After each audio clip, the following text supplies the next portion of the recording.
पुण्यामधल्या कार्यक्रमात अमित शहांच्या समोर एकनाथ शिंदेंकडून जय गुजरातची घोषणा। शिंदेंनी महाराष्ट्राला कलंकित करण्याचं काम केलं। विरोधकांचा हल्लाबोल।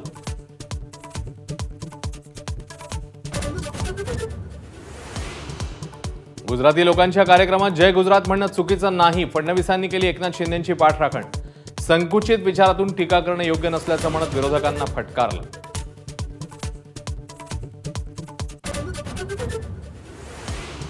अमित शहांसमोर शिंदेंनी लाचारी स्वीकारली आहे। संजय राऊतांचा हल्लाबोल। तर शिंदेंकडून महाराष्ट्राला कलंकित करण्याचं काम। पटोलेंची टीका। तर शिंदेंना आता केमछो म्हणायचं का? आभाडांचा टोला। मराठी शिकणार नाही, काय करायचं ते करा। प्रसिद्ध व्यावसायिक सुशील केडियांचं राज ठाकरेंना चॅलेंज। 30 वर्ष मुंबईत राहिल्यानंतरही मराठी भाषा कळत नसल्याचं केलं वक्तव्य। एबीपी माझा वरच्या कार्यक्रमात देखील केडियांचा मराठी द्वेष कायम। मी हिंदी किंवा इंग्रजीतच बोलणार। केडिया आडमुठ्या भूमिकेवर ठाम।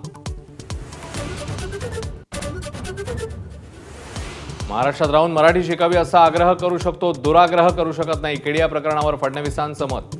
तर मराठीबाबत मस्ती खपवून घेणार नाही, उदय सामंतांचा इशारा।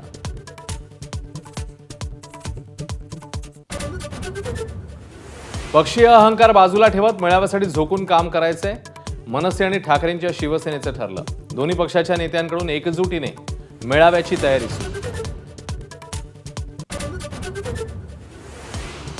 भाजप आमदार परिणय फुकेंकडून ठाकरेंना डिवचणारी कविता। विजयी सभा घेण्यापेक्षा फडणवीसांसाठी आभार सभा घेण्याचा खोचक सल्ला। बुडाखालून गेल्या खुर्च्या म्हणत मराठीचा मोर्चा, कवितेत उल्लेख।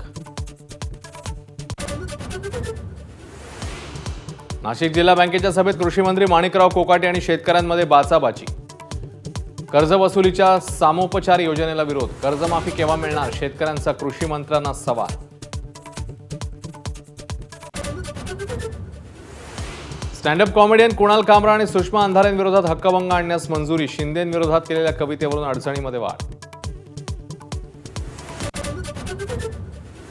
परभणीतील सोमनाथ सूर्यवंशीच्या मृत्यू प्रकरणी संबंधित पोलिसांवर गुन्हे दाखल करण्याचे आदेश। संभाजीनगर उच्च न्यायालयाचा निकाल। खुद्द प्रकाश आंबेडकरांनी मांडली होती बाजू। केंद्रीय कर्मचाऱ्यांच्या महागाई भत्त्यामध्ये 4% वाढ होण्याची शक्यता।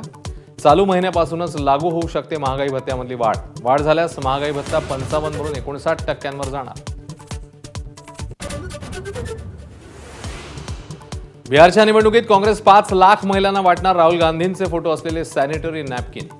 महिलांना लाडकी बहीण सारख्या योजनेतून देणार महिन्याला 2,500 रुपये।